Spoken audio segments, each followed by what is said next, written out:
Welcome back sa aking channel. Narito na naman tayo para maghatid ng mga mainit na balita mula sa mundo ng social media. Sa mga hindi pa makakapag-subscribe, huwag kalimutan mag-subscribe at i-turn on ang notification bell para lagi kayong updated sa mga kaganapan. Maraming salamat sa patuloy ninyong support at pagtangkilik, at sa mga bagong subscriber, maligayang pagdating sa ating chika.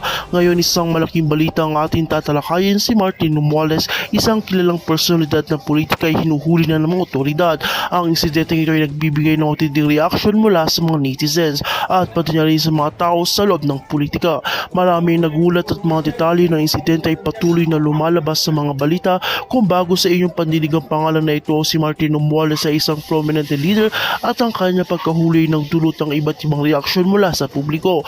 Tinututukan na ng mga otoridad ang kasong ito at inaasahan na magbibigay pa sila ng makaragdagang impormasyon sa mga susunod na araw. Sa kasalukuyan ng mga netizens ay nag-uusap-usap tungkol sa insidente at naghahanap na ng mga posibleng dahilan kung bakit nahulog sa ganitong sitwasyon si Romualdez.